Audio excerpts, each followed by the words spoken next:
Hi Raiders fans, it's Jared Croker, Raider 284 here. You're listening to episode number 10 of the Bleeding Green podcast series.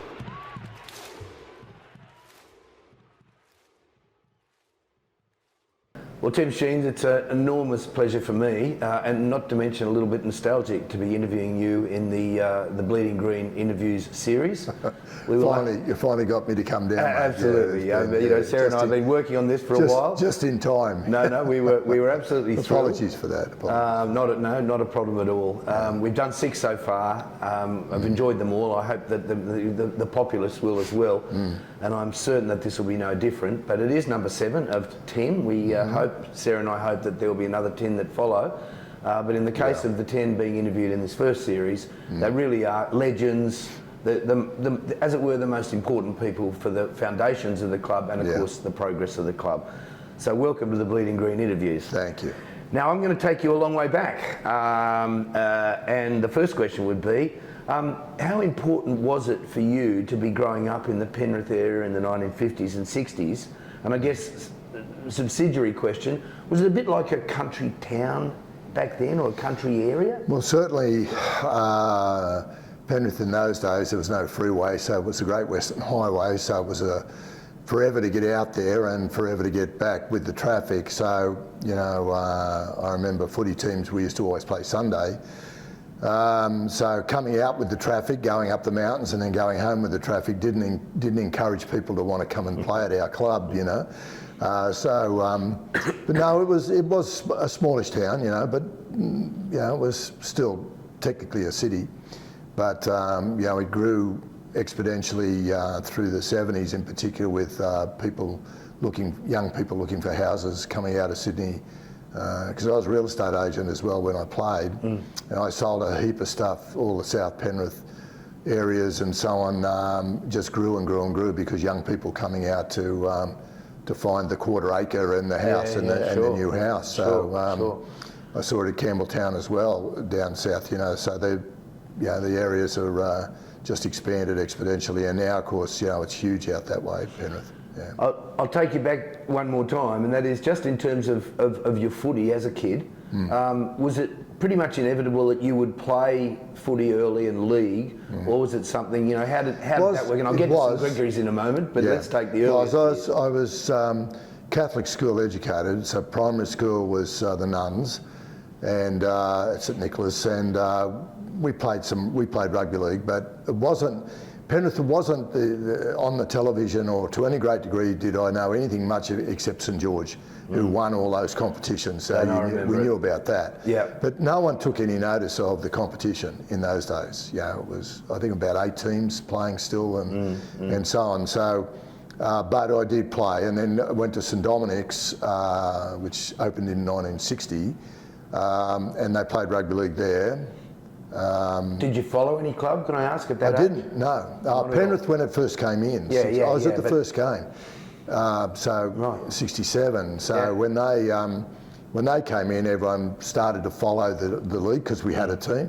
Other than that, it was Parramatta. Was the nearest team. So we followed it. My grandfather, though, played, and I had an uncle play in the local A grade. My grandfather played for Penrith in the 20s and in the early 30s. I've got photos of him and the old Penrith Park. Okay.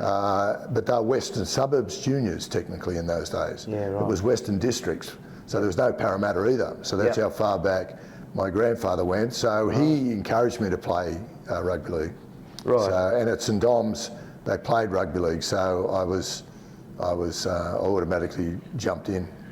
How did you end up at St Gregory's, Campbelltown? Were you headhunted to go out there? No. No, we're talking in 67, 68. Right. My father died when I was 12, killed in a car accident, and so Mum was bringing up 3. I'm the eldest of 3, a brother and a sister. And I was getting into that uncontrollable teenage area, and she had to work to keep us. So we ended up being pushed out to boarding school. We boarded out there. Right. And I got a 2-year sentence, and my brother got a 5-year sentence. Right. Okay. But the head brother out there, Brother Anselm, was interesting. We went in, did the interview, and he had taught my father at Parramatta Marist in the 40s. Right. So he took me, and my brother ended up having to go as well because he said, "I'll take the young one," and Mum said, "Oh no, we can't afford that," and he said, "Don't worry," and dragged him in. So Bob went out just to support me and ended up being there 5 years. So, Right. But was it a strong footy school then? Oh yeah. Well, it was Pete Mulholland was in Bob's class, Right. But rugby league was played in the Marist Brothers in particular. Right. Yeah, Christian Brothers had a lot of rugby union schools, you know, in the GPS system. Yeah. But the Marist Brothers, we played Fairfield Pats, Marist Brothers, Parramatta, you know, Holy Cross Ride, and all the Catholic schools in what they call the MCS competition, which we won in 1968. Right. Well, I read, I assume correctly, that you were not only the school captain, but the captain of the 13. No, I wasn't the captain of the 13. That's a miss. That's a miss. Yeah, wherever I looked. No, I that's wasn't. wrong. No, but I was school captain in '68. Yeah, but not team captain. No. Right. Were there any obvious or maybe just sort of lateral influences on your footy amongst any of the brothers or anyone that were more important? Rick obviously talks about Sonetti's a little bit, of course. but anyone that sort of equivalent to you? No one particular. No, I was only there 2 years, so it wasn't. It wasn't like some of the boys there. The boarders were like the country boys because it was an agricultural college with a herd of 90 cattle and so on and so on. They had the cows were milked every day and so on and so on. The boys were forced to forced labour to go down there and have to do it. Yeah. I think I was the only one who missed out on it in the history of the school in those days. For various reasons I got out of it. But so the country boys were really tough kids, born and bred hard. And so the team was full of them.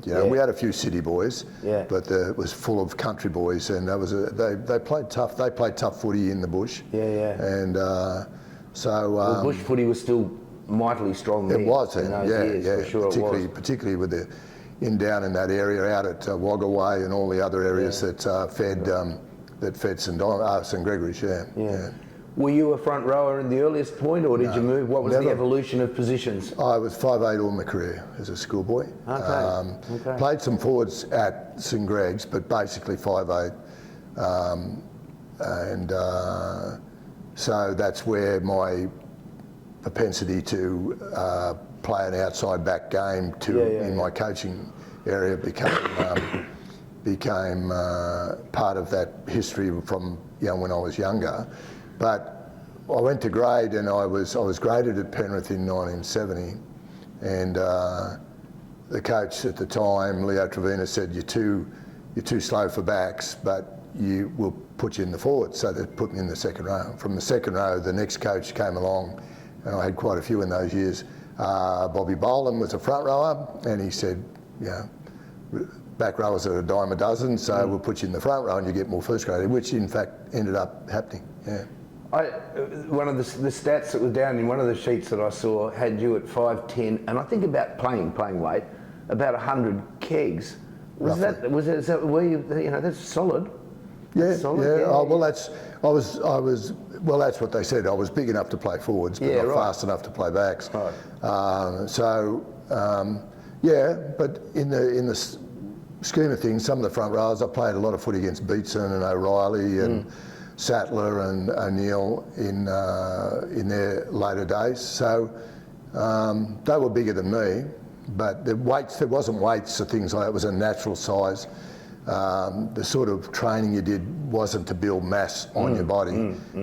It's so different these days. I didn't have this down, but who was the toughest of the opponents for you in those days? Oh, look. Yeah, in the front row. You just mentioned. Look, my first grade game in the front row was against South. John Sattler was right opposite me. Elwyn Walters and John O'Neill was the front row. That was the Australian front row actually. That was a bit daunting.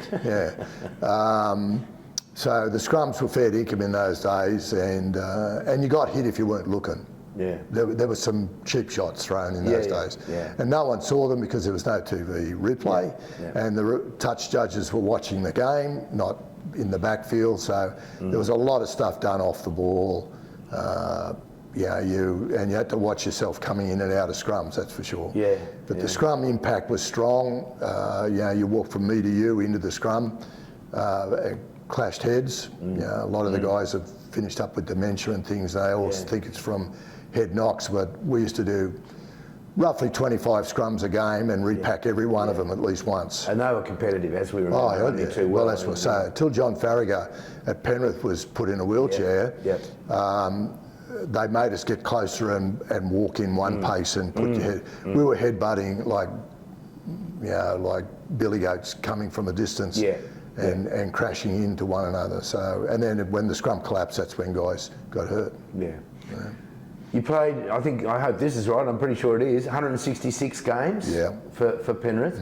A record that only got broken by Roy Simmons, if I'm not wrong. He was the one who broke was that correct? Yeah. Royce broke it eventually. There's kids there, there's players done it since, I think. Yeah. I was the first junior to get 100 games. Yeah, right. Oh, okay. So they can't take that one off No, me. for sure. But so I survived. I survived 8 first grade coaches in Is that right? 12 years, 13 years, I think, 8 at Penrith. Who was the best of them? Look, I learned something from all. I'm not going to pick one out over the other. I was coached, in the middle of a couple of years we had interims, but every coach I had, we were struggling in the 70s out at Penrith, the chocolate soldiers they called us. Yeah. And it was because, we couldn't recruit senior players from in Sydney. They just wouldn't come out there. And in those days, you lived in your area and worked. These days, professional footballers that's their job, so they can go anywhere. You take a kid out of Queensland and he'll come running down if he gets the top 30 in a club. In those days, you worked there, so this is why people think, we're not as loyal because we move around these days, but it's all about their work. They work now and get fully paid by the club. So in those days, you stayed, I was a real estate agent. I worked in real estate, and so I had to work 6 days a week to the Saturday and then play on the Sunday. And didn't matter what happened to me on Sunday, I had to turn up on Monday for work, So, it's vastly different to say which coach, but I learned something from everyone. But I never figured on coaching. I've got to get this on the record only because I was thinking about a couple of things last night. Was that given the proximity of our age, which is only a couple of weeks apart, I was playing a bit of bush footy in Group 13, and we played a couple of grand finals in 3 years, losing both, but we certainly should have won the first. But the second year, the club, this is Batlow in Group 13, brought down Alan Wingate. Oh, yeah. Do you remember Alan Wingate? Hooker, who came down. Yeah. Who interestingly, Winger was his nickname. Absolutely, Wingy. He certainly had that in Batlow, Wingate. Not just that, but he came down, and there was my first insight into quality coaches like yourself, real quality coaches, because he came down when they thought, well, we'll just go and we'll win this comp, and he could not manage men. He had no idea. No. We came last. Yeah. So grand final Wingy Wingate's year was that year. So there you go. Let me push on. I had to get. I'll talk to you, off air in a moment. But let me just say, a couple of things about it. In your football career, did you feel that you got the best out of yourself? It's hard to say that. You'd love to know then what I know now as a player. I look at preparation terms. You're talking about that, preparation, things you did on the field, but the game was different in those days. What a forward's role was to what it is today. Where you get interchanged and you're running lead runs and things. The coach would kick your backside if a forward got in the back line, if you know what I mean. But in those days, it was a wrap around back line back. We wrapped the ball one way with the forwards, and the backs would go the other way, line up, and two centres together, half to the 5'8". The sort of football that was still played even when I got here in the 80s to coach. So it was basically a different style of footy. So I don't know whether I'd have been any better, but I enjoyed the career, but I didn't represent at any stage. I represented country, in 83, country first in New Zealand on a tour and captain country seconds at Newcastle. But that was my only rep stuff as a player. But I played a lot of first grade, and each first grade coach occasionally got dropped by the new coach coming in, as I said, 8 in 12, 13 years. Yeah, not bad. And then won them over. I ended up captaining in the side towards the back end of my career, so I was reasonably happy with it, yeah. Was it a seamless transition to coach? Well, what was going on in the last years of your footy career?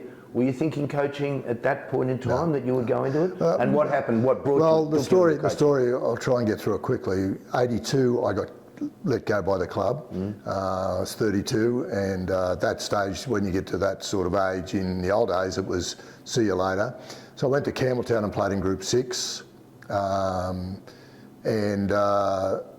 we won the Southern Division Caltex Cup. The team that I played in, I captained it, and we won the comp. Anyway, I was doing a little bit of coaching with the coach, like he sort of brought me into the team, said, we'll play around you. So I was doing a little bit of that sort of stuff. And at the end of the year, the end of 83, Roger Cowan, the CEO of Penrith Leagues Club and the football team, basically, he ran the whole place, had a bit of, they were struggling, and they looked like getting pushed out of the competition, actually, because there were so many, like us, the number of coaches in 13 years was ridiculous. Yeah. We were a very unstable club, really unstable. And so they threatened to kick us out of the comp and so on and so on. Anyway, so Roger Cowan had a bit of a seminar at the end of the year, and I was asked to come. And he talked about 5 kangaroos in 5 years, what do we got to do to improve, and so on and so on. Anyway, I put my 2 bob's worth in, what I thought about it and so on, and left the meeting. Anyway, after it, Roy Simmons was captain of the team at the time. Roger Cowan said to Royce, what are we going to do? And Royce said, give the coaching role to me. Right. Now, I was, that surprised me because I was heading to Queensland to live at the time. Right. Not going captain coaching up there or anything? No, my wife at the time was from Townsville, so right. She wanted to go back there, so I was going to go back there. So go up there with her. So anyway, at the end of the day, Roger rang me and offered me a full-time coaching job. Now that was, no one was full-time. Right. Right. Most of the unless Jack Gibson, technically full-time, but he had businesses and things. He did, yeah. So he offered me, I think it was $22,000 or something a year to coach, and so I said to my real estate guys, I was leaving anyway to go to Queensland, so I said to them, well, I'll drop out of my partnership with the guys I was working with, and I had to take it on. I thought, I'll have a go. Royce was really into me about it. I owe it to him, actually. Yeah, okay. And he was really into me big time about taking it. I was like that about it. I didn't have the experience, but the full-time thing helped because I could sit there all day waiting for the players to come in of a night. Right. And I was the strength and conditioning coach. I was the, you name it, I did the lot. Yeah. Working out of Penrith Park at the time. So it would have been fantastic preparation for what followed. Yeah, well, it gave me plenty of time to just think about football. And so he'd come back from English soccer, and he didn't call me a coach, he called me a manager. Right. So I actually was coach and CEO, right, or footy director, or whatever you want to call it. And I bought the players. I worked there was no salary cap. What budget he gave me, I had to work with, and so on. So that's how it started. Coach of the year in 1984. Yeah, my first year. So not a bad effort, to say the least. Yeah. They say that the first criterion of a quality coach is to leave the club when the one eventually leaves in a better place than it was. That's to the state idea. The obvious. Yeah. Penrith was vastly better. Could you, that business of identifying the talent, was that you and others, or you? Because looking at that brigade that are going to go on and win the comp ultimately in 1991. That was a brilliant group of youngsters that were coming through. Were you seeing them playing, and was that a bit of a wrench leaving? No, we'll get to the Raiders in a moment. But was that a bit of a wrench as you were looking at the talent that was coming through? Well, we made the semi-finals in '85, my second year, after finishing equal fifth, and then having to play Manly on the Wednesday in extra time, 10 minutes each way, no golden point, and beat a great Manly side to go into the semis. First semis since the club had been in. They had never made the semis. That I felt was one of the best coaching years I'd had. Right. And being an old boy there, it gave me great pleasure to be involved with the team that made the first. What was the first? The first year was '67. Yeah. So they hadn't made the semis. Never made the semis. Is that right? My in goodness. first grade. Yeah. Mainly because top five, you know, although there wasn't, as I said, I think it was only about 10 teams in the comp when I was coaching. Gradually the other clubs came in over that period of time, so I've seen all of that. But but Manly were a great side. We beat Roosters on the Saturday at the sports ground then, which is Allianz, and then backed up to play Manly and beat them.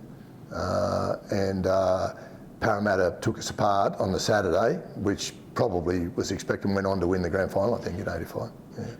Were you? Well, let's just finish off, as it were, the Penrith years.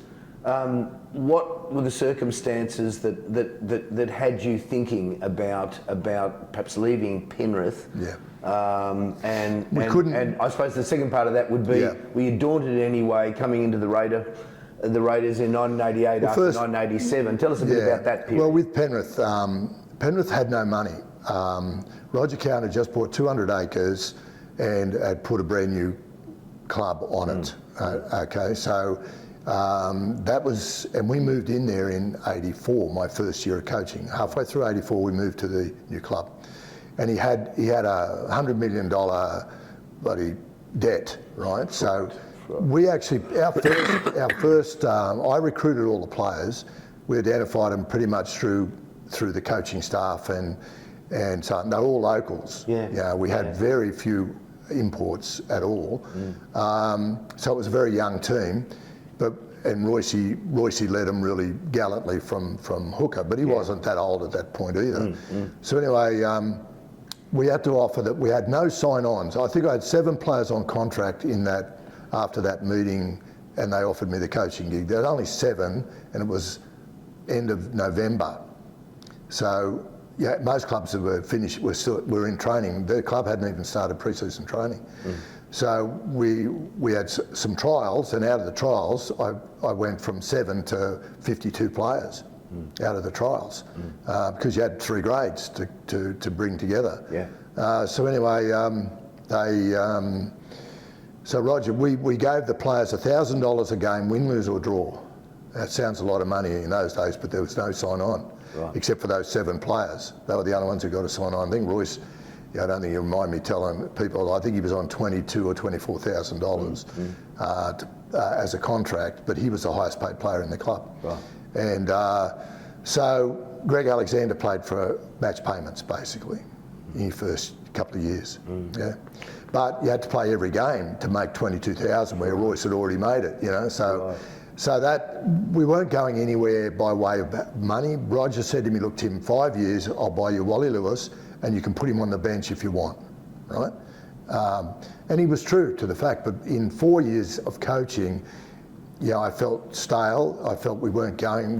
We'd dropped from semis in a good year of '84, semis in '85, '86. We started to struggle.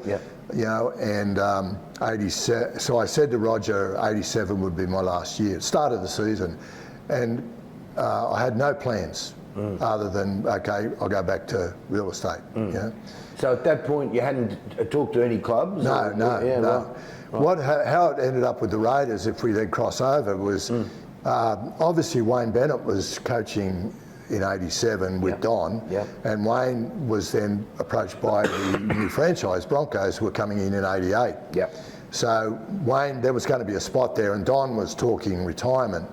So John McIntyre, because I'd won the Coach of the Year '84, I won 2 coaches a year. Actually, I won the Coca-Cola one as well, which isn't run anymore. In the same year? In the same year, and had a tour of America, which was very good for my coaching, because I went around a lot of the clubs and the universities and so on, and got some ideas. But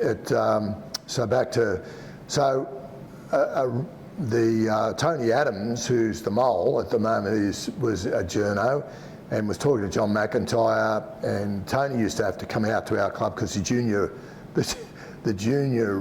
journos, Rotfield was one of those in the early days, had to come out to Penrith because there was no TV, so you had to write what the game was about. Sure. So anyway, they used to get fairly familiar with us. They'd have a drink with us after the games, so they had a Penrith Leagues Cup before they drove home.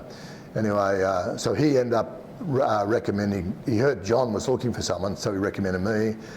John then rang me, we met at Goulburn, we had a coffee and a lunch, and he shook hands with me for a contract. Okay. No agents, no signing, nothing. And the reason I was keen on the Raiders when he offered it, because the start of '86, we played them in a trial, and they beat us, and I thought we were a pretty good side after '85. Yeah. And there was Meninga and Belcher and all these guys who I'd never heard of. Starting to appear. Yeah, they'd all appeared. Sure. Walters, Kevy Walters and so on, and Steve. I mean, albeit that '86, of course, was a really disappointing year as such, but the talent was there, quite clearly. So they beat us in a trial, and I thought, geez, this mob's not a bad side. So anyway, in '87, when I got the option, then I had to finish, was coaching Penrith, and then on days where I would go and watch Canberra play in Sydney, because I was to coach the next year, so I was keeping an eye on them and finishing up with Penrith. Yeah. Really interested, you're saying going to the United States, because I mean Stick's talked about this, Mal's talked about it, but especially Stick about and how much he learnt from you in terms of, I'll call it the science of coaching, basically. Was that something that if you wouldn't mind saying a little bit about the American trip, because was that something going on that, did that alter, and in what ways did it alter the way you were approaching coaching? Yeah, well, that was a trip I'd won, and it included visits to NFL and senior university teams, like down in the Southeastern Conference, did you go down to LSU and Bama and UCLA and that sort of thing. So, I only say that because I was teaching at Mississippi State in 1989. Right. Would you believe the whole year? That's a whole other story. Well, I saw them. Very strong football down there. Yeah, they'd show you around and talk to the senior people, and the conditioning guy said, "What weights are you doing?" And I said, "Well, we don't do weights during season, I got long stories about that, but technically they turned me around on that sort of stuff. So I changed my thoughts on those sorts of things when I came back, given that I was in charge of conditioning as well. I had a guy doing it, but I worked the plan out. I used to like to do conditioning with skills, and because we used to do road runs in my day as a player, road runs and hill runs through the mountains, and I swore I'd never do a road run with a football team if I ever coached. Right. Because it was useless. Yeah. Absolutely. Yeah. A 10, 20k run on a road, please. Didn't do anything for your football. So anyway, so it gave me some fresh ideas on those things and sorts of equipment that they used and other things. I brought a lot to the Raiders. Skills, I'm again talking about, the inheritance from you of skills to the clubs that have something like 18 coaches, a coach for every position. I know it's a different game to ours, but technically it's still coaching, and the head coach would sit in a golf cart watching it all, but they'd had meetings. He'd gone through everything with them, and then he'd sit there watch. He wasn't doing nothing. He was watching all the coaches, but we couldn't afford that many. But I put on 2 assistant coaches for Penrith, which would be the first 2 assistant coaches in the game. Oh, there you go. Dave Bolton, the great English player, and Len Stacker, one of my ex-coaches. And then I had the reserve grade coach and the third grade coach to work as well. Most clubs just work that way with their 3 coaches, but I put 2 assistants on to help with the skills. Right. So you make the move, you come to the Raiders in 1988. Was it in any way daunting for you coming in after what had been a sort of a pretty much a spectacular and surprising Yes, it was. in 1987. Well, yeah, I knew that they were a good side. As I said, they'd beaten us, and I could see the talent. And I knew about Bradley Clyde and Laurie Daly through the junior system. Yep. I mean, I tried to buy Laurie Daly, but he'd already signed. Don had done a great job signing up the younger ones from down this area, but Laurie was out in the bush and was pretty well known playing in the country junior team. But anyway, so I knew there was a couple of good kids down here too, and the senior players obviously, but for them to make the grand final, I didn't expect that. Right. So it was a tough act to follow. There's no doubt about that. Let's look at 1988. I know, you and I have talked sort of years ago because you feel that in 1988, the side with a little bit of luck here and there could have won that competition. Yeah. How did you find that first year, 1988? Well, given the 89 side, the 88 boys that were added to that were Peter Jackson, Sam Bacco, that type of player who left to go to the Broncos, Kevin Walters and so on. In 88, some left in 89. Sammy and Jacko and all of them left 89, but I had played with Jacko. Jacko was playing centre, 5'8" for me. Laurie Daly was only a rookie coming in every now and then. I'd play him in the centres. So, I had a very strong team. Now, Lazarus came into the squad then as a junior. I made him a prop when I lost Brent Todd for the year with a broken arm. And he played with Sam Bacco, and they were a fabulous pair. Honestly, they gave Steve Wallace so much go forward. Yeah. And then Stevie just out of dummy half, almost after every run, particularly from Lazarus. He just jumped up to the ground, they couldn't hold him down. And he's a back rower, so he had speed, but just about 102 kilo, I think he was, so he wasn't big at that stage of his career. He was only a kid, but he and Sam went back to back, and then Steve would run. I remember it. And then I had Ricky come in 88. And again, Steve, you were just saying that Steve Waller's arguably the first hooker to be able to get those big distances, following the front row. Yeah, there was a bit of that. Most hookers would win the ball in the scrum, which Steve still had to do, pass. And then pass to everyone and follow the ball. There wasn't too many running hookers. First one in the game, in my opinion, was Mike Stevenson at Penrith. And then blokes like Brown at Manly and so on were running hookers, come out and play. But most of them were just catch and pass and win the scrums. Because you didn't win the scrums, you often got dropped as a hooker. Ask Wingate. You had to win the scrums. But Steve was a mobile running hooker as well. And I encouraged that because Royce was. Royce used to get out of dummy half. Absolutely. And play a bit. So including in the 91 grand final. That's right. I like the game to start from 9, but it needs to go forward. And so your front row were your front row, and they worked hard. Back rowers often were in there too because the centres used to still play together. So we didn't have to need back rowers out there playing inside centre. So the game was evolving though. But at the end of the day, the front 5, that is the front rowers and the 2 back rowers would go forward, and then the backs would. And Bradley Clyde used to be, for me, would be the outside running player like Coote was for South and Roosters and that type of thing. So. So the game, the number of players I had in 88, the expectation was we'll win it again. And I remember Jim Woodger, who was the chairman at the time, in the final, in the end of the year, we ran 3rd. We got beat by Balmain, who went on in the grand final qualifier. Ellery Hanley, pretty fair player, pushed poor old Pete Jacks off to score the winning try to get us to so we lost and finished 3rd. And Jimmy Woodger got up and said how disappointed he was in the season. Which led to some trouble for me in the start of 89. So when we get to there, but he got up, and I was a bit disappointed in that comment because we did get to 3rd, but they expected us, of course, to make the grand final again and win it. Which you just don't do. That sort of things don't always happen. We know how hard it is. That's right. Interesting. Let's just take that. So finishing 3rd. Do you want to say a little bit about the pressure that existed at the beginning of '89 on the back of? Well, we lost the first 3 games, and we had some people out. Ricky wasn't playing. Ricky had come in '88, halfway through the year. Anyway, he ended up first grade halfback.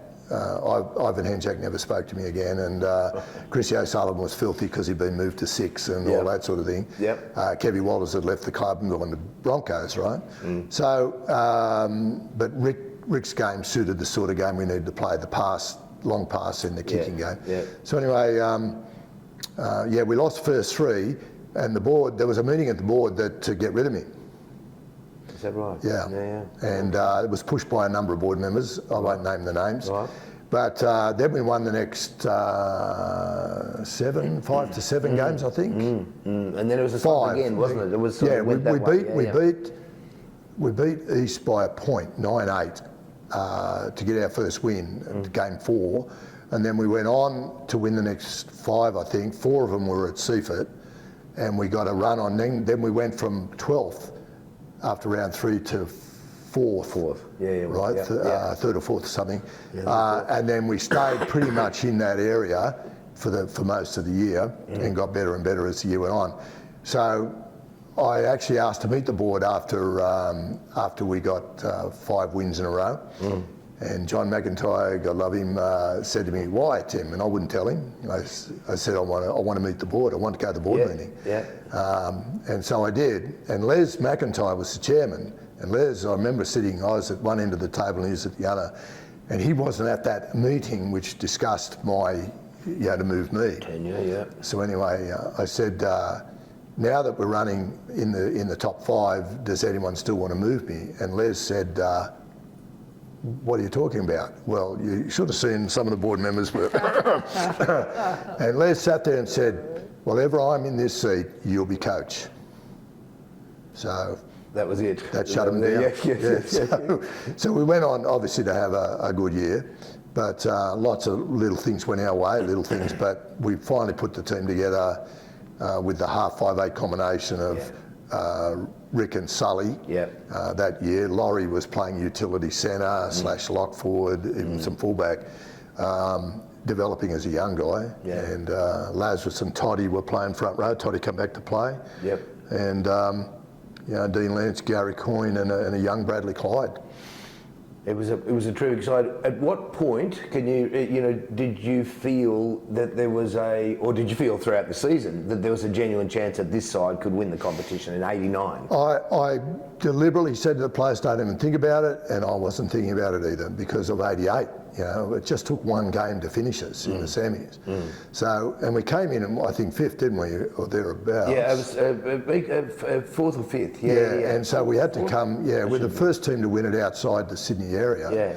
And to win it from 5th, I think. I think it was. It was. So that was sudden deaths almost the whole way, which was good for the team because no one got complacent.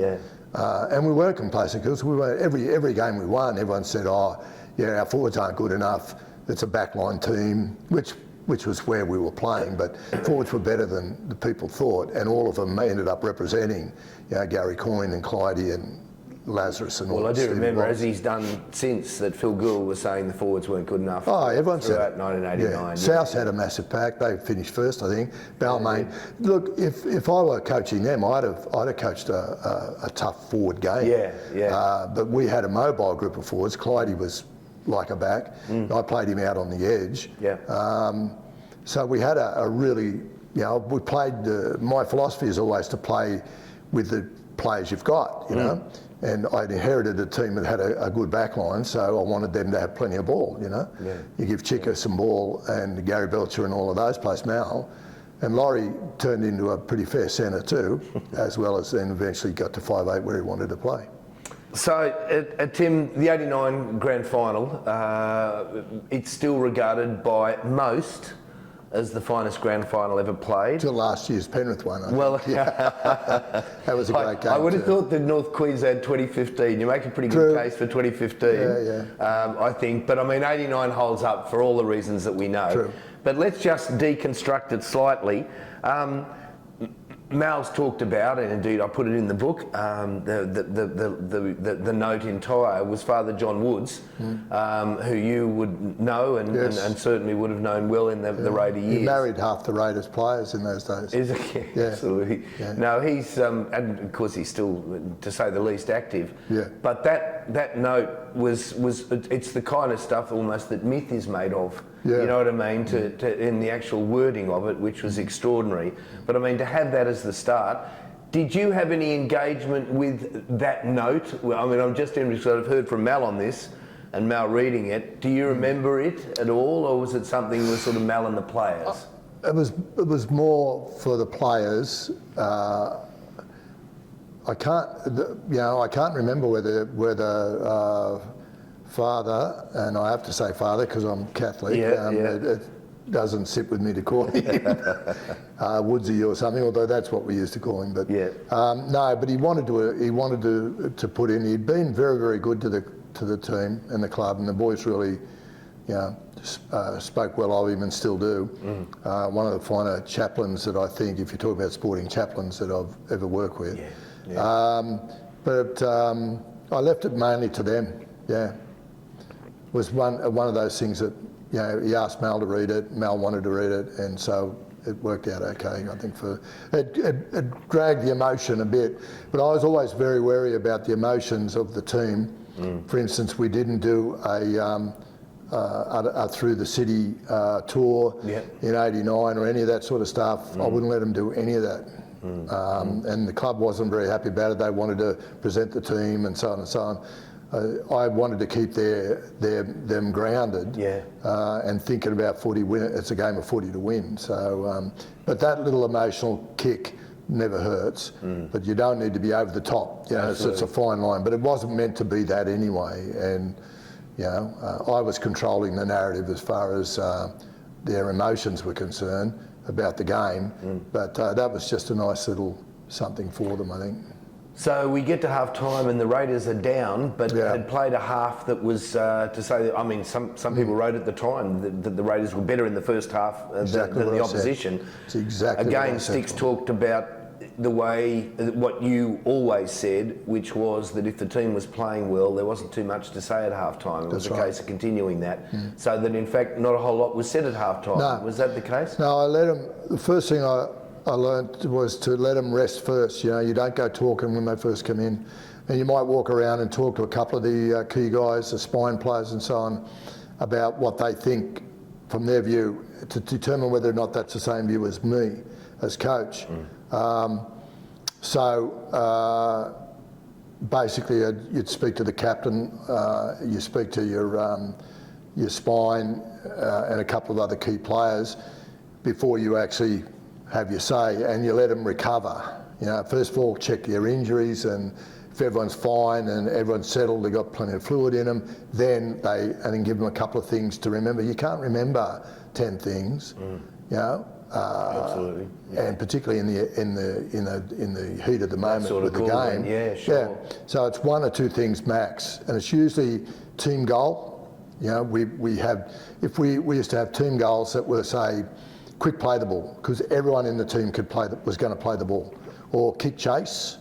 Everyone was going to kick chase. So we had things, and if that was going well, I was happy with that. If it wasn't, I would be back at them about. And most of those things are effort things, like kick the ball downtown. You've got to go down and catch it. Go down and make the tackle, and play the ball is to struggle to get up to play the ball, and all those things. So they were always part of it, and they had their personal goals as well. To worry about. But mainly, I said exactly that, what you just said. We were the better team, I thought, in the first half. The ball that bounced to beat Gary Belcher, the Brent Todd pass, that was when he hadn't passed all year. Were just out of the blue, and they took advantage of it. But I didn't think that as a team they'd played better than us. We were well and truly into them up their end of the football field at times. But we just didn't come up with the points. And of course, as I said, that fluky bounce to beat Gary Belcher for the long range try, and then even the Brent Todd pass, which was unusual for a tidy to pass. Almost unique. Yeah, almost unique. But we settled back down, and I knew we had to be the next to score. Yeah. Had we not scored, too far away. Yeah, we were going to be too far away. Yeah. So and I said I didn't care how long it took, just be the first. We need to be the first to score. Make sure we just keep playing good footy down their end, keep kicking, Rick, keep kicking. And then when we got to the 10 minutes extra, I went out onto the field because I used to sit on the sideline regularly at those sorts of games in the players' enclosure, which gave you a bit of height, but you could talk to your staff and so on. We didn't have the electronic stuff that they have today to that degree. So I went out and said to Rick, said to the team, kick and keep kicking early on the extra time, because everyone was tired. No one was going to run 100 metres and score. Yeah. It was going to be a mistake in their end, and of course that's where it happened. They dropped the ball. We got a scrum, and Sully kicked a field goal. Well, now we're going to get to that. Just to take it back fractionally only in terms of the game. Excuse me. Late in regular time. You and I were talking about it earlier, but I wouldn't mind you just touching base on it, and that is the McNeil tap of Mal, ankle tap, and then Steve Walters. Yeah, well, no one mentions Steve. I was pleased that you'd had that in your mind, because everyone remembers Mal's ankle tap, and it was a beauty. He was going to score, but Mal never held on to him. He'd thrown the arm out and tapped him. He got up, and he was only me to you to the goal line, and Steve Walters come across and nailed him. Yeah, and it was no easy tackle. Do you know what I mean? Had to be a ball and all tackle because he came down this far from the goal line. So it's a try either way. Mal misses that, it's a try. If Steve doesn't come over, it's a try. Yeah. So when you start thinking about moments that turn a game, that was it.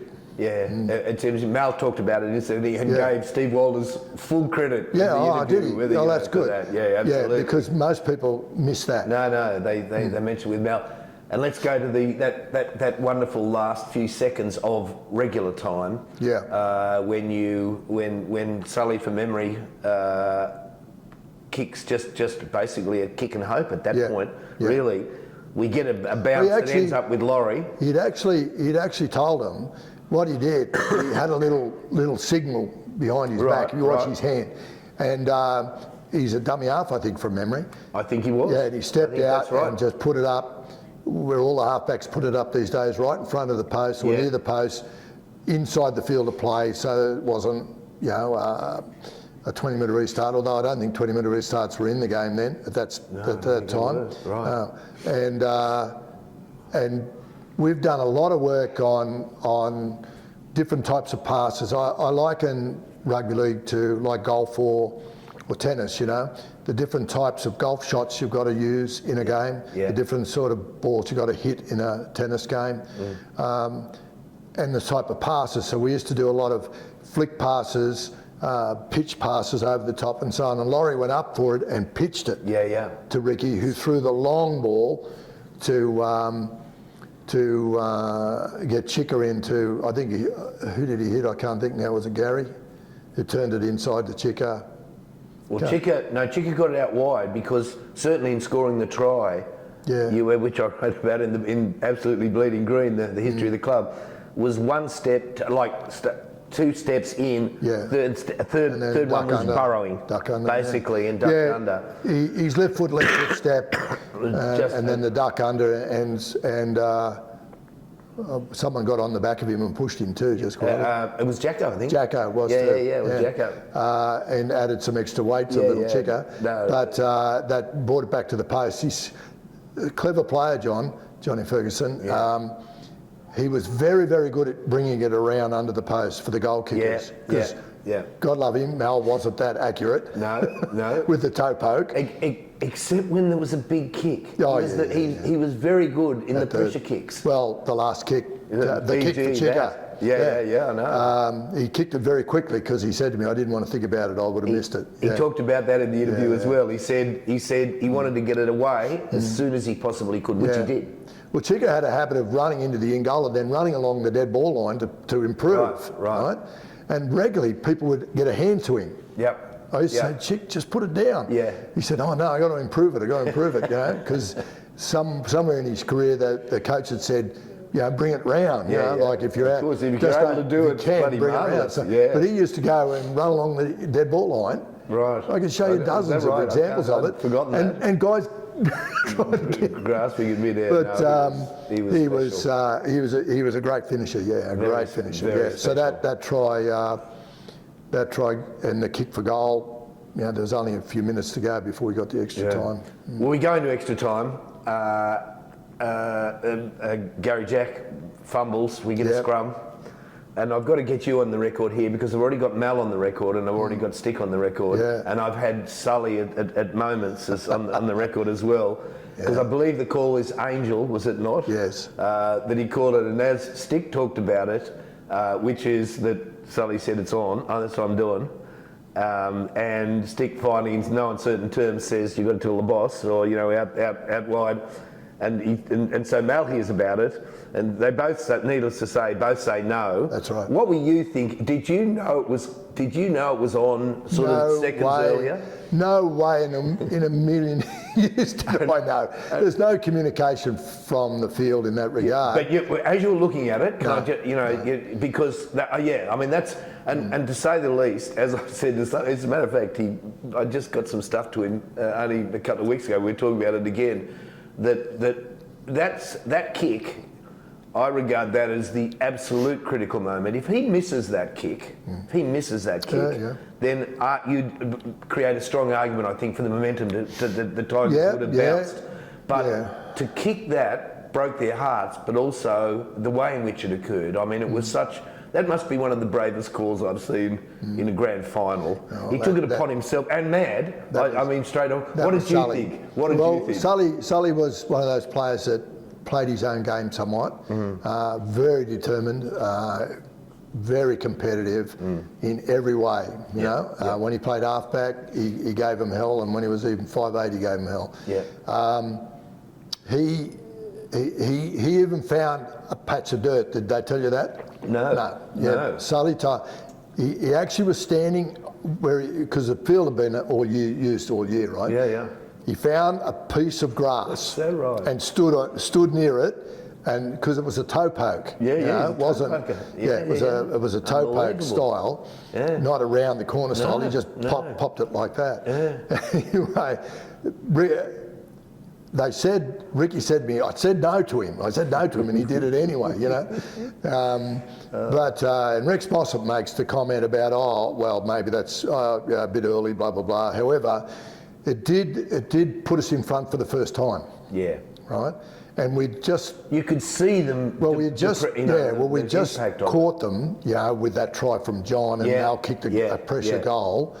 And then we banged one over to start but it was 10 minutes, remember, it was early. And it was our first chance to have a shot at them to score. To hit the front. That's right. To hit the front. So Sully taken it, but that was Sully. That was, one of the most courageous calls. Anyway, there was that. He's not courageous, he'd be confident as hell. Yeah, I know.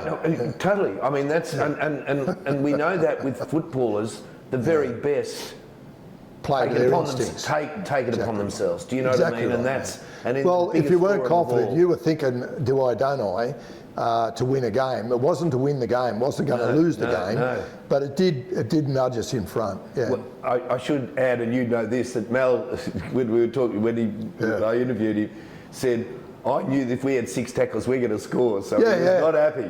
He was not happy. Yeah, they were in a bit of trouble, and we had good field position. Definitely. Mel reckon he would have scored, was on. He was pretty determined. We did a lot of work on set pieces from scrums. Yeah. So we had perfect time too. And we were inside their 30, I think, from memory. The scrum was packed inside the 30, so we had all the field to play. Because they were 10-metre scrums in those days. Where he dropped it was. Had a bit more room than 10 metres from the sideline, but Mal would have wanted the ball. Now, speaking of inspired decisions, Steve Jackson, how do you pick him from Steve? What led to that? Well, during the year, I'd used a number of interchange players. Right, Steve got some time whenever props were out. You had your state of origin. and things, where players regularly got starts, like off the bench and things like that. There is lower grade players. But Steve was a power player, and that obviously showed in that try. Sure did. Mind you, I never thought he was going to go that far. Right. But he's also quick, And at the time to put him on, our front rowers went the distance. Toddy and Lazo, like, no interchange. They went the distance. Whereas, Ryan had taken 2 or 3 of his roaching them off, and there was no fresh interchange for the extra time. Sometimes you get 2 extra. The game changed a bit. You got 2 extra players to your interchange if there was an extra time. So anyway, Lazo and Toddy just kept going, But at the end of the day, I felt we needed an impact during that period of time, and Steve was the one. So I think I replaced Toddy, and of course he did the job. I wouldn't want to leave him out there for long. He wasn't a full 80-minute player, but he had the impact to come off a bench. And the game is and was and still was from those eras was still a 17-man game. Prior to that, in the old days, your bench was 1 or 2. In his own words to me a few years ago, he hasn't bought a beer since. As a result of. Well, I think he was sitting for mayor up there at one stage last time I heard, wasn't he? He's now. I read this in the last few. What, the real mayor? He was known as the mayor. He is running for. So he's in what? Is he in Townsville? No, Mackay. Mackay. Yeah. He's running for mayor. I read that like. So 2 he's weeks gone ago. from the mayor there to actually running for mayor. He's got some little party, or not. I mean, I don't even know what the deal is, but he's like Paul Osborne in '94. He's remembered for those moments as a grand final. And we will get to that in a moment. But just rolling on, given the 89-90, and then we'll deal with 94 as it were separately. Are there any players, we know the kind of big names and quite deservedly the champions, were there any players in those couple of years and those 2 premiership wins that you feel haven't received their due and yet were crucially important, and who would they be? I think Matty Wood, who played a lot of footy for us on the wing. Knew where the line was. Paulie Martin was the same. As backs, then in the forwards, particularly Dean Lance and Gary Coyne, I don't think they'd make 40 tackles a game, wouldn't miss a tackle, carry the ball strong. Coyne was really clever with the ball. And Dean himself had a good pass because he's next 5'8", gone to the forwards. Because he played lock and then he moved up when Clyde come on. Albert Fullerby, another one. The guys that got 6 games a year, or 8 games a year to fill in and hold on to the team. But in the main team on a regular basis, the 2 back rowers, Coyne and Lance, never got the credit that they really deserved. And probably even out of both of them, I think Coyne, when he got his jumper to play for Queensland, I was over the moon. For him. Well, he's only 3 tries in one game. But Dean Lance, and I mean, if there's been a better tackler in my life, I talked Dean into another year, and he got the 90 after 89, the 90 year, so I remember he got his back to back. A tackle on Ian Roberts at Redfern Oval. Might have been the very last game at Redfern Oval when he just poleaxed him. I've never seen anything, and we went through them, but that's beside the point. Now, let's move on.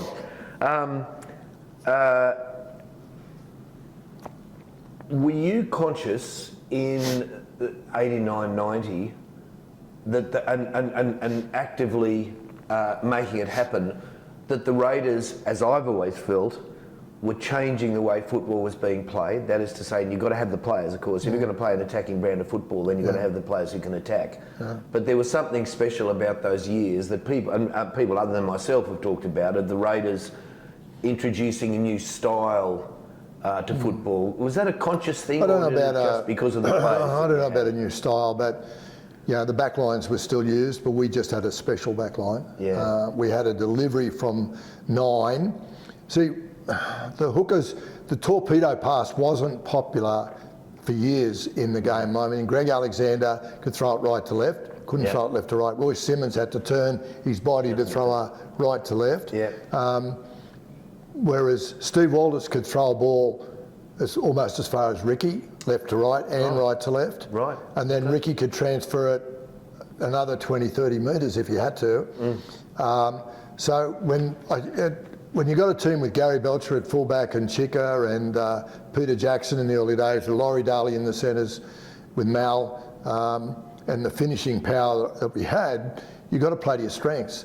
As I said, if I'd have been Warren Ryan, I'd have played a forward game, or the South forwards were the best noted pack.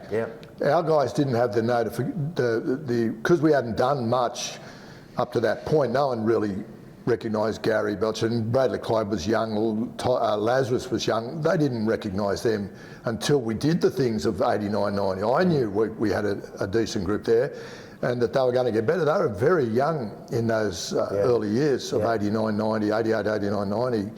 And I think actually Laurie even sat on the bench, and Lazo too, for Bennett in 87. But they didn't play.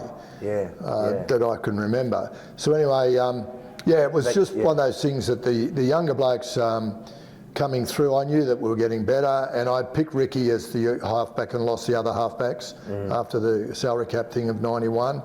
They left, and other guys left the back row too. For instance, Nigel Gaffey, great player, Dave Barnhill, they all left because they couldn't make that pack with Bradley Clyde playing there, it was a team developing, but the style of footy was to play to our strength, and you'd be mad not to. The more football we gave them, and so that looked to revolutionise the game, but it wasn't. It was just the fact that it was the strength of the team. If we scored heaps of tries in the back line, and even Clyde was playing as a centre or an extra running back in those days, which Ron Coote was doing in his day, Well, I remember a scrum that was 10 or 15 out from the opposition line. I've never forgotten it. It was, and the back line that went to Chica. Chica was almost at the halfway, basically, just kicking out. And imagine trying to, deal with those players coming at you. We played with depth. Today they play a lot flatter. But we played with depth. The 10-metre rule wasn't in at that stage. It was more 5 to 8. But we played with depth so that Mal could get wound up, or Laurie could, and then the fullback would come in outside the outside centre, not through the middle, and there were no lead runners and things that they use these days. It was centre to centre. Halfback, 5'8", centre, running back rower. Phil Lowe was from Manly at one stage. Bobby McCarthy actually was the first major running forward I'd ever seen running wide. Had to have backline speed, and Clyde did that for us. So there was a lot of power out there and speed. So we were playing to them. The forwards putting the field position, taking it forward, and the passing game was really classy. We put a lot of work into it too. Our passing game. So the financial horrors occur in 91 going into 92. We know that the great talent in the reserve grade was decimated inevitably, one way or another. So you had to look outside the square, and maybe outside the square was to think about the Shaky Isles, as to think about New Zealand. But we lost Glenn Lazarus as well. What's that? We lost Glenn Lazarus in 91 Lazarus as well. Going to Brisbane, We'd made the grand final, I think I was bringing up in all three grades in 90. Got beat in reserve grade in extra time. Hoff, the fullback, scored, so broke a reserve grade coach's heart, and but we had a very good club, so we were already over salary cap when cap came in the next year, 91. 1.2 million it was. We were 200,000 over, and every player was put off contract. Every player. They put a guy in from Sydney, ex-Australian Bank chief of some sort, I remember, and was it Bernie Fraser? That's him, and put us every player off contract. Les McIntyre was filthy. Yeah, and then, so that put us under salary cap by them all being off. And then we had to pay the $200,000 fine anyway that we were over. Yeah? 200 over the 1.2. So we lost a heap of players anyway. We kept a core of senior players. Yeah. And all the kids coming out of the 21s, 23s. Well, the key people putting their hand up, which includes yourself, was absolutely vital. Well, I was never going to abandon them, that's for sure. But I was really, really happy because Meningas and Belchers never went to the Broncos. Yeah, and so they stayed after that was in '88. Let alone '90s, they stayed with the club. They still wanted to play with the club. So I signed them, and we lost Lazo. Was one of the ones I really was keen to keep. Yeah, and so we were out a bit tight in the front row and other positions. So at the end of '92, 91 we were in Penrith. We played against Penrith. We lost those players.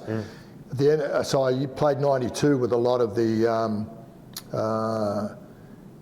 younger players playing on the wing and things like that. But I'd gone at the end of '92. We didn't make the semis at all, and neither did Penrith. So two grand finalists missed the top five. Yeah, right. And they had their problems, and we had the salary cap. So at the end of that year, there was a Pacific Cup being played in New Zealand. And a friend of mine had said to me from down there that, there's a bit of talent down there, come and have a look. Because all the Islanders were playing, all the Tongan Samoans. There wasn't many in the game at that stage. Very few. Aboriginal type Islander players. But not a lot of Tongan, Samoan, that sort of thing, Fijian and that.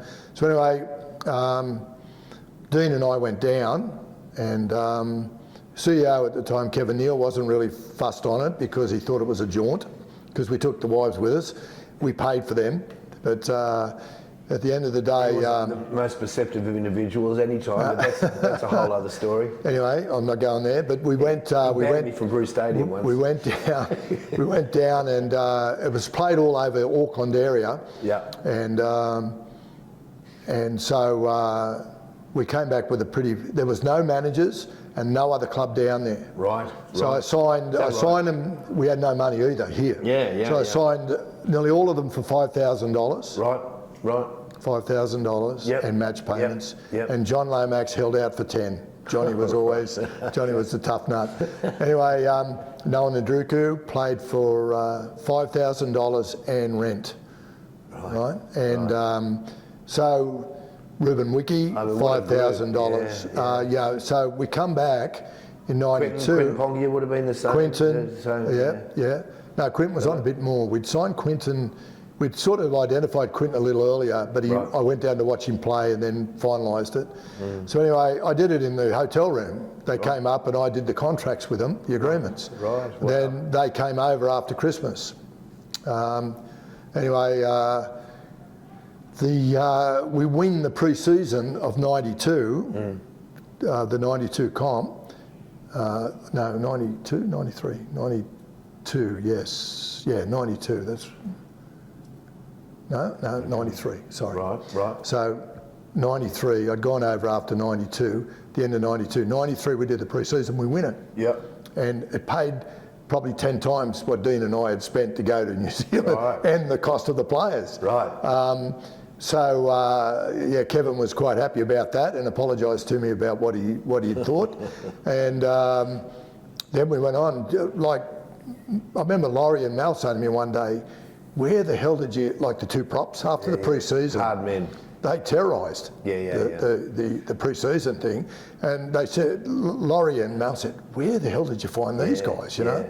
Anyway, a few people have said, people play with him, that maybe Quinton Pongia's, like, if you're talking about hard men in the game, he's right there at the top, the absolute top echelon. But and John as well. Yeah, John, extraordinary. Tough upbringings. And Ruben was only a boy. He was only 18, I think. Yeah. But was playing against Ben down there. And Noah had played in the Coca-Cola Sevens. I knew about Noah and I went down to watch him, and I remember Dean and I used to go to the games. He'd go to one game and I'd go up further up the island and see another, and we'd take the programs and write notes on each player, hand them over. Yeah, Dean had put on his notes about the Fijian side. The winger, the number 5, big Mother F, I can't say those other words. And then for the other winger, even bigger Mother F, and then he said, Ndruku, best player on the field. Yeah. So that's the first time he'd ever seen him play, Right. Anyway, so we bring Noah as well, who had never seen trees without, we were in winter, all the trees were dropping. He'd never seen that sort of thing or anything like that. Anyway, first training session, Noah went past Mal like he was standing still. Right. Mel said, what happened there? He had feet to kill for. Yeah. Anyway, playing outside on the wing, I think he scored over 20 tries every year he was here. Yeah. Mind you, Mal would give him 12 of them, but he'd score the other 10. Yeah. That's I could have scored 10 off Mal. Yeah. He was just handing players. At times. Sure. Or Gary Belcher. But Noah was one of those, you give him the ball and he'd beat someone and beat him again and score. Yeah. So the 94, let's roll it through that 94 season, and I mean it's getting, people will remember it well. But Mal's talked about that side on paper perhaps being the best side that he played that he played in of the great Raider teams. Yeah. What did you think? Any thoughts on that? I mean, let's look at the grand final. I mean, that grand final, that was never in doubt pretty much from the time Marty Bella dropped the ball in the end zone, the sort of from the kickoff. But it was won so comprehensively. Yeah, but remember, we had to beat Norths. We got beat, and then had to play our way through. It wasn't a given. We lost John then, of course. Yeah. The year before, quickly, 93, we should have won it had Ricky not broke his leg. So it was building. The team was building. Yep. The next year, you could see it coming. Yep. But we did have there's still some great teams running around in Sydney. And the Broncos were playing at some of their best football too in those 90s period, the early 90s. With us, sort of thing. Anyway, it was a really well balanced team. The younger ones had grown up, like Mullins playing fullback, and Croker playing utility for me, wing to front row. Basically, you could do Jason Croker, and Hetheringtons, and all those kids that were in the younger side in the 90 grand final, who'd gone. We lost the reserve graders, so they started to come through. So and mature and play a couple of seasons, get 20 or 30 games behind them. So but a lot of it came on Paul's start. It started with the drop ball, but Paul Osborne's start with the 2 tries, for Kenny Nagas and one for Dave Ferner, was the ones that really started it. All of a sudden we had the momentum. Can I just Paul Osborne? What led to selecting him? And I've told this story, but during the year he had played some first grade for me. I can show you a couple of games. He scored a couple of tries too. He was a professional prop, and I needed, for a grand final, we had Brett Hetherington was playing second row and front row, but mainly front row, and he was interchanging or starting. But I went for Paul because, one, of experience, and two, and I'd stopped him from going to England later in the year, because I said you never know, and all of a sudden. So I made the decision. I'd asked the players, they didn't say Paul, but they all wanted Brett. But I started with Paul. One, he had size, and I knew he wasn't going to play 80 minutes. But Brett Hetherington then was more a back rower build to come on and finish the game. Anyway, Brett nearly kicked the door off when I selected Paul to start, and kicked the door. He charged into the office, blah, blah, blah, blah, blah, blah, and I said, well, if you keep like that, you're not playing at all. So settle down and so on. So he got on the field after Paul had done his 20-minute thing, but he'd done the damage. And he had, and it almost reminded one of the English footballers of old. He was that sort of. Well, their decisions. He was a really good short side player, and he used to dumb like a halfback. He'd dummy and get himself through with a big body, and then he'd play behind the player. So he was one of those guys that I thought would be a proper forward to start with. We needed to match Canterbury's size anyway, and he had a bit of that. And he was smart as a football player, and I liked that in a footy. Like, he was a football player. Athletically, he was terrible. Not not that bad, but terrible in real respects. He was slow, but he had the smarts to know how to put a ball through a play, and he did that really well. Once he hit Kenny Nagas, it was all over. Tim, the decision that you made to make Mal captain, what prompted that? There's a couple of things during the year. Dean Lance was the captain, and was struggling a bit with his game. He was getting a little older and so on. And as a captain, he was really cranky. He was a cranky bugger when he wanted to be. And he was playing what I call traffic cop. He was telling people what to do, but he wasn't playing his own game.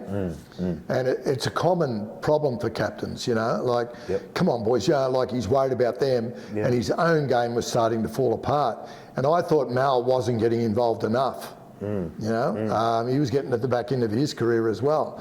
So I made the call and named Mal captain, and Dean, and I spoke to Dean. I said, I'm not dropping you, Dean. I need you, and gave him the explanation. His game picked up really well.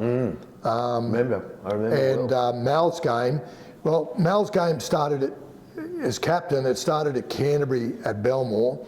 Half time, Mal came over to me, and he was early in his career. There was only a few games as captain, and he said, the forwards have got up me. I've got into the forwards and they've told me where to go, and the language was pretty savage from Lazarus and so on. Now, Canterbury had a massive pack of forwards who were bashing the hell out of our boys. Half the pack of forwards were bleeding from nose or eyes or other things, right? So they're sitting there, and I remember them sitting there and Mal standing in front of me, and I could see, and Lazarus and them were looking to see what I was going to say. So I said, well, if I were them, I'd say the same thing to you. And Mal sort of said, what? I said, look at you, haven't even got a grass stain on your shorts, right? You're the biggest thing on the field, get involved, lead by example. And I use those words, lead by example, right? So he went out and they kicked off to us in second half, and he caught it. And I think it was about halfway before they pulled him down, From that day on, Mal's personal goal, where you write every week, because I used to read their sheets, lead by example. Right. And it picked up his game. He would take it up like the backs do today, like the back five really work hard today. Mal was one of those players at the time, wasn't in that was the forward's job to take the ball up, and the centres did their job, right? And he was very good at it. But he had to take more of that, so he'd regularly take the kickoffs from then on. Yeah, right. So he'd get involved in the game, get dirty, as I called it. And when he got wound up, he was hard to knock over. So he led by example. That changed his game changed dramatically, I think, through that. And he admits it to me. He never liked the captaincy. I don't think he captained for any of Bennett's sides. He said, I don't like the captaincy, but I pushed it on him. I said, you need to help the team, you need to get more involved and so on. So anyway, that particular day was the day that turned it all around. Wonderful.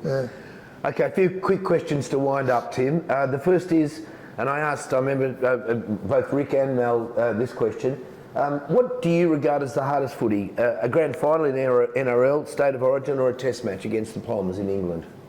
Well, I've coached them, but I've not played in NRL as such. It was ARL, part-time footy. A lot different to what happened from 97 on, full-time professional football. But so it's very intense. But being close by coaching, you get a feel for it. I don't know. I don't know whether I could pick. You'd very rarely get a soft NRL game. Whether you're running last or first, and if you run first, everyone else has had a bad year. That's the problem. Particularly the sides are expected to win it every year. Like Roosters, if they ran second, they've had a bad year. They've got to win it. Parramatta haven't won one since '86. If they're making the semis is easy for them, it's expected by them, but then they've got to win it. So there's a lot of long-term pressure, and of course the players playing together for that length of time get very close. As Mal said when he won it, we won it 89, 90, that sort of thing. On stage, it was how great it was to be with a bunch of guys to win it over a full season. You know, it's a different feeling. There's intense moments, intense games, and other games that you wouldn't call intense. State of Origin is very intense, and I think would be, particularly these days, Queensland, New South Wales is just the epitome of the game. But Test match footy, New Zealand will give us a better game than England in England, although England in England will regularly beat, in my time as coach, would beat the Kiwis and play us in a final. And they've had some great players come through there, you know. And if you're playing them in England, they're a better team, as we are here. And Kiwis are very strong when you play them in a Test match series in New Zealand. So, yeah, they all have their moments. I'd leave it to the players to say what's the toughest, because I'm not actually getting hit. But I can tell you the intensity of all the games, week in and week out, are tough. But you know, State of Origin, I think it's two Australian sides playing one another. You know, the side I took away the World Cup in 2013, all 24 of them played State of Origin. You know, so they're a great group of players, and a very, very intense series. You know? Okay, well, look, a wind-up question, and the very much the appropriate one for you. How satisfying is it for you now to look at the number of players who played under you who have gone on to become some of the game's really top-tier coaches? Your legacy in coaching. Oh, yeah, but I don't take credit for that, no. You should, but go on. No, I don't. Because a lot of them have been coached by different other coaches during their career as well. It was just that Craig Bellamy, I give him his start and coached him. He wasn't in our main side regularly, but he was again a player who'd come in and fill in for you. But I could see coaching in him and gave him a start, and Dean Lance a start as well. Ricky, I never saw Ricky as a coach, but I understand, I can see him as a player, as a coach, you know, the intensity that he has.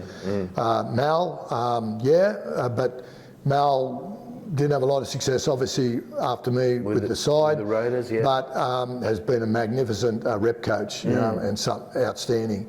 Other coaches, Toddy Payton, and so on and so on. You can't pick it sometimes, you know. Some of them are in media, like Greg Alexander in media. I couldn't believe Greg could put two words together as a kid. Like, he was nervous all the time. Laurie Daly, handles it really well. Laurie once said when he first went to Sydney, "Oh, is that the Harbour Bridge, is it?" Well, what else would it be? You know, like, this huge bridge. "Oh, is that the Harbour Bridge?" He was as naive as they come. He was a country bumpkin when he first came to the club. I tell you a million stories in the old T-shirt awards that we used to run here for the Goose of the Week. But they're great guys. But they've gone on to be brilliant at media and and it's the intelligence of the player. Usually those sort of players are intelligent to the game, in the game. They mightn't have been always the best players. I certainly wasn't. Craig was a fill-in, Dean was a fill-in, and all that. But they've all done great things as coaches because their nature, they took it into it. I push offense. These days coaches push defense. But I pushed offense because I believe a good offensive game will beat a well-organised defensive game every day. What did you say? Because you've got to score tries. Cups come back into play. Who's to say? Yeah, well, that's right. The old-fashioned things still come back into the game at times. But, you've got to score points to win a game. You can't keep them to nil all the time. You know, they're going to score with 6 points a converted try now. It's not hard to run you down if you're 18 in front. So you've got to be regularly scoring points, you know. But based on defence, fine. I'm not saying you shouldn't be able to. I just believe you should be able to tackle. If every man on the team can tackle, you're halfway there in defence. Organising a defence, but you see a good offence get past a good defence, well-organised defence every week. But everyone talks, you got to be a good defence. So, but I believe in people get excited in offence, the crowd cheers for offence. The players hug each other in offence when they score a try. The energy comes from offence. Definitely comes from offence. If you defend your goal line for 3 sets of 6, there's a buzz amongst the boys, but it's a tired buzz. Yeah. That's hard effort, but it gives them credit for how tough they are. But you've still got to score points. Tim Sheens, an absolute pleasure to be interviewing you today for this series. Thanks, Dave. A real education, further to my football education by a long way, but thanks very much. Well, you've tested my memory well, but I've come through it okay, I think. Yeah. Absolutely. Thanks, mate. Cheers, mate. No problem. Canberra Raiders respect and honour the traditional custodians of the land and pay our respects to their elders, past, present and future. We acknowledge the stories, traditions and living cultures of Aboriginal and Torres Strait Islander peoples on the land we meet, gather and play on.